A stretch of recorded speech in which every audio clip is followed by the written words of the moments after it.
Welcome to the Jewish Exponent Podcast. I am your host, Jared Safran. I am here with Attorney General candidate in the state of Pennsylvania, Jared Solomon. He is, of course, a Jewish state representative for the 202nd District in Northeast Philadelphia. Jared, thanks for joining us today.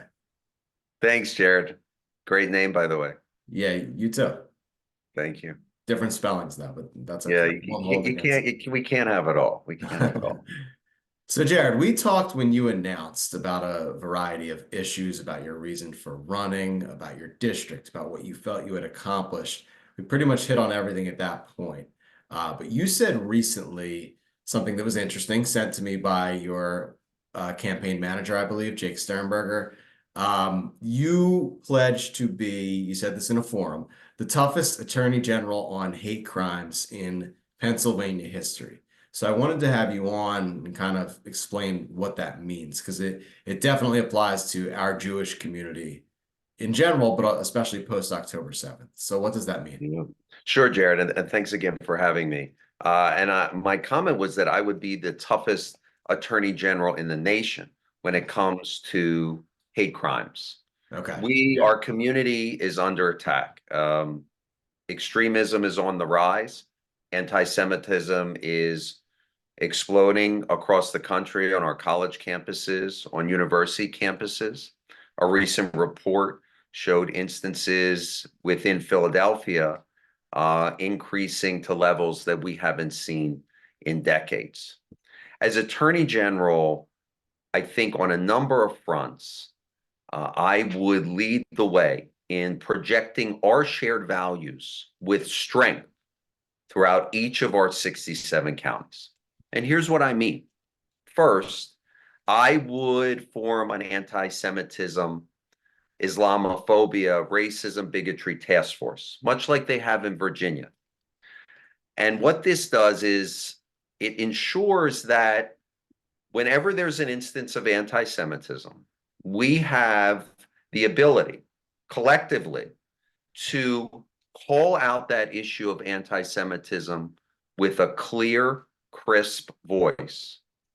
And what I would do is make sure that on this task force, we would have faith-based leaders, local police, state troopers, educators, local DAs to inform our decisions and first condemn. So that would be number one. There's an instance animus towards any group. We would clearly condemn any act of hate. But secondly, what we would do is do training and make sure that local DAs and local police have the tools necessary to prosecute issues of anti-Semitism that arise throughout our Commonwealth. Mm-hmm. Using the tools we have, such as the ethnic intimidation statute, we can make sure that prosecution is effective and efficient. So it's first, condemn in a clear voice, in a one Pennsylvania voice. Second is to train and use the tools we have. Third would be that the task force would try and expand the number of tools that we have in our arsenal. The ethnic intimidation statute is one tool, but it's not nearly enough.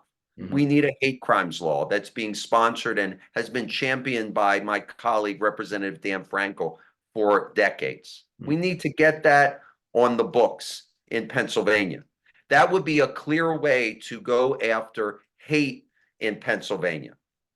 So condemn, make sure that we prosecute, and then let's find ways to increase the number of tools we have throughout the Commonwealth so that we can ensure that we are speaking in one voice when any issue of anti-Semitism arises. I'm going to ask a question that I think a lot of people have when it comes to hate crimes. What is a hate crime? What constitutes a hate crime? And specifically, what is a hate crime in Pennsylvania? You know it when you see it, right? Yeah. These are anti-Semitic threats, acts. This is the attempts to intimidate faith-based institutions, whether they be mosques, churches, or synagogues. These are those that are going after our Jewish community at universities, college campuses, on social media. And I would dedicate resources in my office, agents, to ensure that we're ferreting out these instances so that people know that anti-Semitism has no place in Pennsylvania. So it won't just be the task force model. We would back this up with real resources in my office. Let's say I pay for a billboard that calls for a ceasefire in Gaza. Is that a hate crime? No, we got to distinguish between Yeah. what is free speech Hmm. and what is targeted animus towards an individual group Yeah. to intimidate Right. that group to strike a chord of fear to Yeah. threaten individuals. I, There's a big difference. We're not trying to at all um, uh, lower uh, the have cooling effect on free speech. In yeah. fact, we want that to flourish Right. throughout Pennsylvania. That's a foundational document of our common. Yeah. It's to make sure that the free expression of ideas flow throughout our state. But there is a line between freedom of expression and when those thoughts become threatening, intimidating, and strike fear in Pennsylvanians. Mhm. That's a very different. Yeah. I think it's hard a lot of times to figure out where that line is. And that's why this discussion is it's so difficult to pin down, I guess. What's a hate crime? What's free speech? And I think for Jews specifically, discussion on Israel is very difficult to pin down in this area. What's a hate crime? What's free speech? So when it comes to Israel, where would you say the line is there? Well, that's what the task force is about. I Yeah. mean, our community right now is under attack. Our values are under attack. Mhm. People are fearful. I was um, speaking with a friend of mine who recently felt uncomfortable having her daughter wear a tie that she was wearing because it was right around a protest in Philadelphia. That is really problematic in Yeah. a city and state that is supposed to, as our hallmark, embrace religious diversity, Right. embrace freedom of expression. Mhm. That can't be tolerated in Pennsylvania.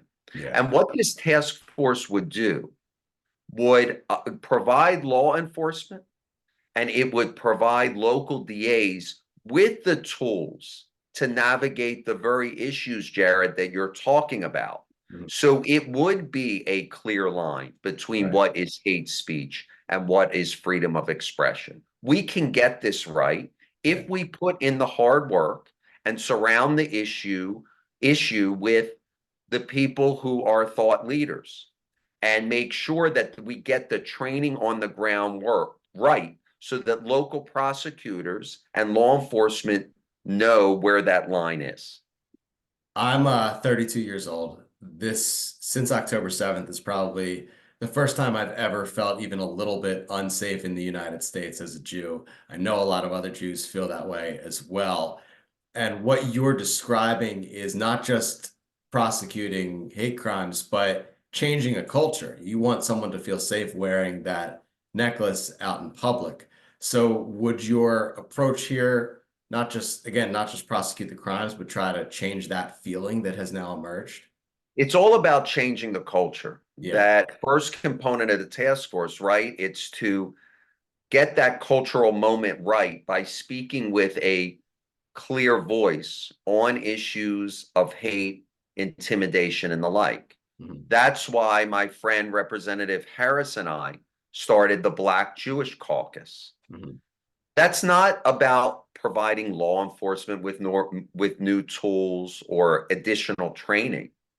Rather, that's about a cultural shift to reignite the relationship that reached sort of its zenith in the civil rights movement, to reignite that relationship now, to make sure that we send a message to Pennsylvanians that when it comes to issues of racism, hate, and anti-Semitism, it's not just Jews speaking out alone or the Black community speaking out alone. We're going to do it together because we're stronger when we do that together. We have been stronger in history when we've worked together to stamp out oppression at every turn. Mhm. And now that anti-Semitism is on the rise, that Islamophobia is on the rise, we need to get back to our roots of working collaboratively together to make sure that we're on the side of what is just and what is right. I mentioned this to Senator Bob Casey yesterday in a similar conversation I had with him. The last 2 weeks have been a bit light on anti-Semitic incidents in the Philadelphia area, and officials from the Jewish Federation believe that that's because colleges have been on winter break. So, are colleges really the focal point here for this hate crime strategy? It's one of them, and it's something Yeah. that our task force would explore. Mhm. The Attorney General has vast oversight capabilities when it comes to nonprofit institutions. Of course, most of our colleges and universities are nonprofits. So when it comes to investigating to make sure that we're looking at what monies are coming from other countries into Pennsylvania to impact the educational experience, the social experience of our kids, I would be on the front lines of that, investigating these nonprofit institutions to make sure that our values are all aligned, that we don't have extreme outside influences coming in, corrupting our young people and corrupting the educational experience of folks in Pennsylvania. Are you referring to specific outside influences that often play a role in all this? Well, we would do that investigatory work. Yeah. There's when it comes to nonprofits, I have oversight when it comes to the spending of resources, a duty of loyalty that board members of a nonprofit owe as being good stewards of uh, charitable funds of their university and college funds. So we need to make sure that duty of loyalty and trust is held to the very high standard. And key to that is knowing what money your institution is taking. So we would want to definitely investigate that, and that would be part of the task force's work. What might prompt you to investigate it? A hate crime happening or multiple hate crimes happening? Well, there's been a lot of reporting about a lot of extremism taking place on college campuses and universities, and that being fomented by external sources. So we Yeah, would want to know where those who those sources are, right. what funds are coming into Pennsylvania, Mhm. and that we would just follow the facts and see where the facts lead. Let's say I'm a Hillel leader on campus or I'm a Jewish student on campus and something happened or multiple things happened and I wanted to bring it to the level of the Attorney General's office. What should I do? Well, I want to say that the way that I've made my office accessible in Northeast Philadelphia is exactly what I would want to do as your next Attorney General. Yeah. There would be many different touch points, avenues to get to my office, whether that's calling me directly, sending us an email, calling a hotline, texting. We would want to make sure there's a personal touch and that government is responsive. That's what I do here. The majority of my district has my cell phone number. They can reach me at any time about issues that are important to them. We want government to be responsive and accessible at all times. And that type of approach is exactly what I would take to the Attorney General's office. Makes sense. So you announced your run a few weeks before October 7th. October 7th happens. Have you adjusted your messages to the Jewish community since then, or maybe your proposals? I think it's in line with what I've been talking about, Yeah. which is that my stands against special interests, against political elites, political power brokers. Those fights that I took on were not out of a sense of my own political expediency, rather the opposite.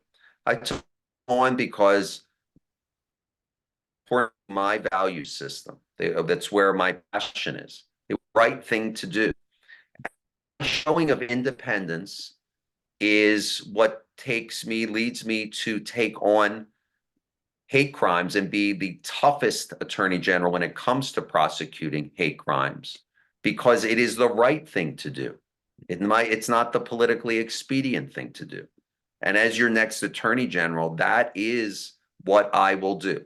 I will take on the biggest fights, whether they mean it is the best thing in my next political chapter or not. I will always make sure that I'm doing what's right and showing my independent credentials each and every time. Mhm. You have $1 million on hand for your campaign. You just Over a million. over 1 million. Okay. You just got an endorsement from a labor union. It seems to be going pretty well so far. You have 4 opponents in the upcoming April Democratic primary, but you seem to be standing out a little bit. Do you feel that way? I do. Resources project strength. It shows that we have a broad coalition from every corner of Pennsylvania that's standing with us, because that message of independence and accountability and courage is really what sells. I think it is why people within the Jewish community are standing shoulder to shoulder in this campaign with me, because when it's in a post October 7th world, we need someone that has the strength, the courage to not just defend our values. We don't want to cower in fear to people who are spewing anti-Semitism. We want to show strength, project strength and toughness. And that's what I'm doing, and that's what I will continue to do in this campaign and as your next attorney general. What is the plan for the campaign for the next several months here as we go through winter and then get to spring? We're going to be in every corner of the state. We're Mhm. going to continue to raise money, be in a position of strength, and make sure that my experience and vision, my courage, my independence, and my fight Mhm. are the values that we share with all Pennsylvanians. Because I think when people get to know me and what I'm about and my background, I think people will come aboard our campaign. Campaigns seem to be living organisms. You said the hate crime proposal after you started running. Are there any other ideas that you've developed in the course of running that you now want to put out there for the Jewish masses that will be consuming this? I think right now, the hate crime proposal is key, because it's a cultural shift Yeah. in the work that we Mhm. would be doing in the Attorney General's office. It brings people in the Jewish community in a real way, Mhm. because that task force, when I talk about community leaders, faith-based leaders, they're going to be key leaders within the Jewish community Mhm. that we are going to work together on dealing with this issue. This is going to be a big focal point of my campaign, but more importantly, of when I take office.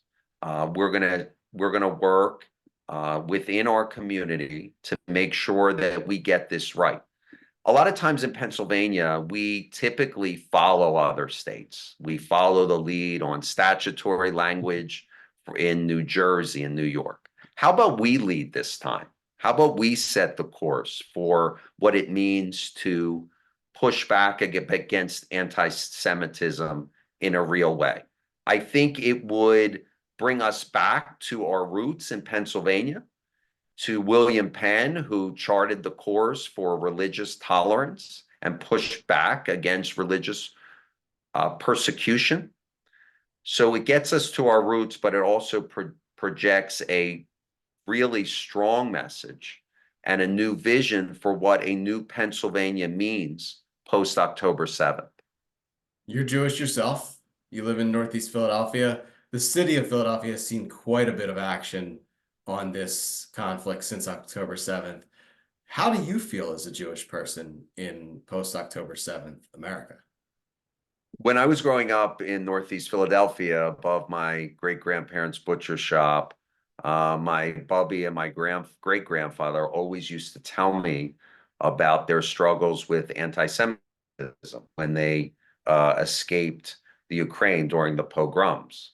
My grandparents, who lived only a few blocks away from where I'm sitting right now, in that butcher shop, that's actually where I'm sitting now, um, they they told me about their struggles even when they came, when their parents came to Philadelphia and when they raised their family in Philadelphia, that they faced anti-Semitism. And what I would always tell my bubby and my grandparents is that was your generation. Now is different. Now it's about not just tolerance, but embracing religious difference. We're in Philadelphia, home of our democracy, Pennsylvania, home to freedom of expression, and freedom of religious viewpoint without any hostility toward any faith. But now I realize that what my bubby had told me and what my grandparents had told me has really come home. This is now impacting me and my family and our new daughter, Charlotte. I don't want Charlotte to live in a world where she fears any type of religious expression, when she doesn't feel comfortable going to her place of worship, her synagogue. This has become a personal issue for me. And that's why I need to make sure that we work together as a community to get this right. I think that's a good note to end on. Jared Solomon, thanks for joining us. It's a pleasure, Jared. Thank you so much.